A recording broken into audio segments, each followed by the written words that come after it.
आज की इस वीडियो में आप सभी का स्वागत है। आज आपको प्रोबेबिलिटी एक्सरसाइज के प्रश्न संख्या 16 और 17 दो प्रश्न बता रहे हैं क्रम से। तो पहले प्रश्न संख्या 16 देख लें। घटनाएं ई और एफ इस प्रकार हैं कि पी ई नहीं या एफ नहीं बराबर 0.25 है। ज्ञात कीजिए कि ई और एफ परस्पर अपवर्जी हैं या नहीं है। ठीक, तो हल पे चलते हैं। हल पहले दिया है, जो इसको हम नोट कर लेते हैं। दिया है प्रोबेबिलिटी ऑफ ई नहीं या एफ नहीं इक्वल टू 0.25 दिया है। तो ये आपका हो गया पी ई नहीं या एफ नहीं इक्वल टू आपका 0.25। इसको आप लिख सकते हैं पी ई नहीं मीन्स आपका ई डैश और या मीन्स यूनियन और एफ नहीं means F dash equal to आपका हो गया 0.25। इसको हम डी मॉर्गन्स लॉ से एक्सप्लेन करें। आपका डी मॉर्गन्स लॉ क्या है? E dash union F dash equal to होता है आपका E intersection F whole dash. तो डी मॉर्गन्स फर्स्ट लॉ को हम यहाँ पे लगा दें तो इसको लिख सकते हैं P E intersection F whole dash equal to 0.25। अब इसको हम प्रायिकता का जो मूल नियम है अर्थात P E plus P E dash equal to 1, यहाँ से पी ई डैश निकालें तो ये आपका होगा P E dash equal to, इसको हम इधर पक्षांतर कर लें तो 1 माइनस आपका पी ई। तो इसका इस्तेमाल हम यहाँ पे कर लें तो ये आपका हो जाएगा आप 1 minus probability of E intersection F equal to 0.25। ये हो गया। इसको हम इधर पक्षांतर कर लेते हैं और इसको इधर पक्षांतर करें तो ये आपका हो जाएगा 1 minus 0.25 equal to probability of E intersection F. ये हो गया। अब 1 माइनस 0.25 करें तो घटा लेते हैं इधर। एक में से हमें 0.25 घटाना है तो 0.25 घटा दें तो 0 में से 5 जो जाएगा नहीं तो क्या करेंगे, यहाँ से 1 हासिल ले लेंगे तो ये 10 हो गया। फिर यहाँ से हम 1 हासिल यहाँ लेंगे तो ये आपका 10 हो गया, ये आपका 9 हो गया। तो 10 में से 5 तो 5 होगा और 9 में से 2 घटाएंगे तो ये आपका 7 हो जाएगा और 0 माइनस 0 तो 0। तो ये आपका आ गया 0.75 बराबर ये प्रायिकता ऑफ ई एंड एफ है, ई एंड एफ। या इसी को हम सीधा कर लें तो ये आपका हो जाएगा probability of E intersection F equal to 0.75। अब यदि दो घटनाएं परस्पर अपवर्जी होंगे तो उनके इंटरसेक्शन रीजन की जो प्रायिकता होती है वो 0 होता है। तो यहाँ लिखेंगे चूँकि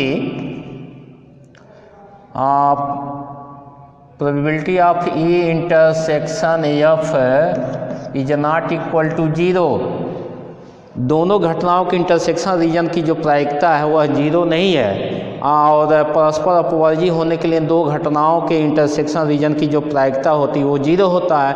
तो यहाँ चूँकि इंटरसेक्शन रीजन की प्रायिकता 0 नहीं है इसलिए ई एवं एफ परस्पर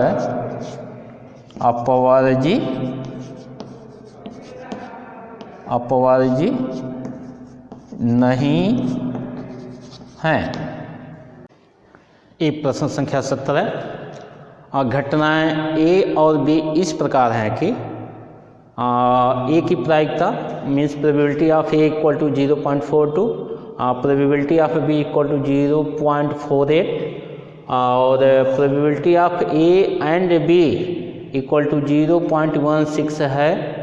ज्ञात कीजिए। 3 सवाल दिए हुए हैं।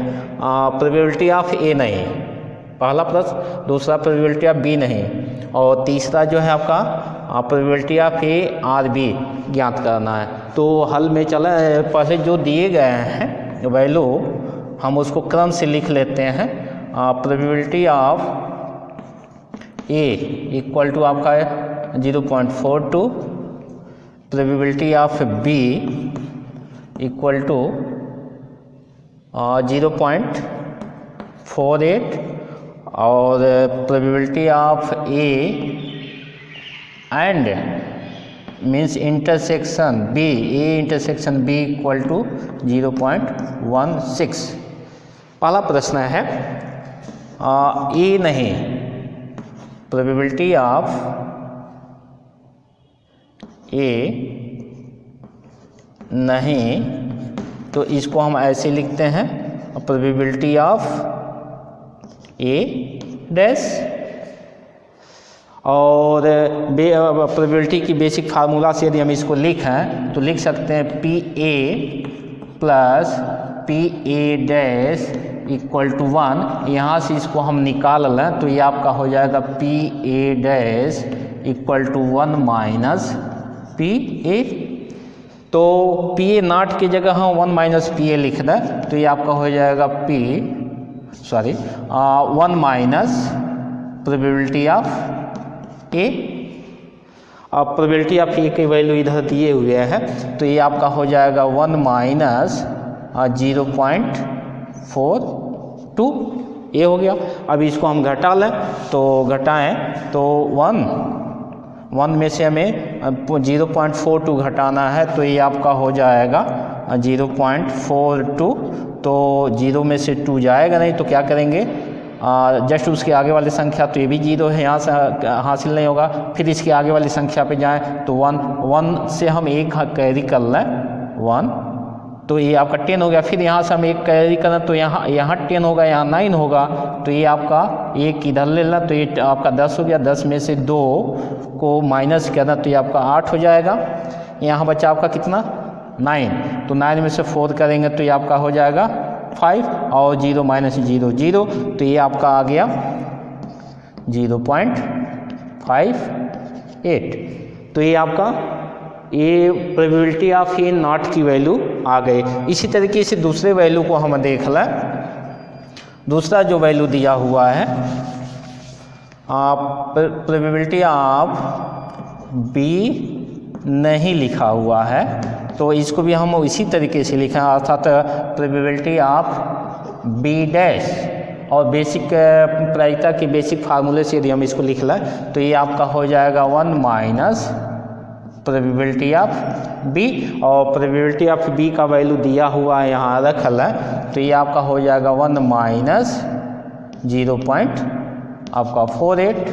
तो 1 में से 0.48 को माइनस करें तो ये आपका हो जाएगा 1 माइनस 0.48।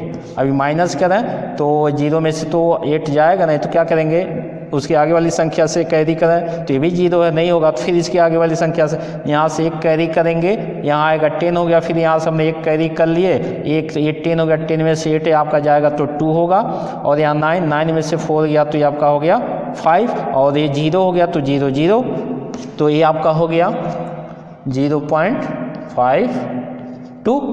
तो ये आपका प्रोबेबिलिटी ऑफ बी डैश का वैल्यू हो गया। तीसरे प्रश्न पे आते हैं तो ये आपका हो गया C, probability of B, probability of A या बी लिखा हुआ है तो इसको हम लिख सकते हैं प्रोबेबिलिटी ऑफ ए या मीन्स यूनियन बी और इसको एक्सप्लेन कर लें तो ये आपका हो जाएगा probability of A plus plus probability of B minus probability of A intersection B. और ये तीनों वैल्यू जो है प्रश्न में दिए गए हैं, probability of A, probability of B, probability of A intersection B, ये तीनों वैल्यू हम रख लें तो ये आपका हो जाएगा 0.42 प्लस 0.48 माइनस 0.16। तो पहले इस दोनों प्लस को एक साथ प्लस करना तो ये आपका हो जाएगा 8 और 2 आपका 10 हो गया, 4 4 8 और 1 हासिल आपका 9 हो गया, और दशमलव और 0 माइनस 0.16 ये हो गया। अब इसको घटा लें तो 0.90 में से आपको 0.16 माइनस करना है। तो 0 में से 6 जाएगा नहीं तो आगे वाली संख्या से 1 कैरी कर लेंगे तो ये आपका 10 हो गया। यहाँ पे 10 माइनस 6 करेंगे, 10 में से 6 तो आपका ये 4 हो गया।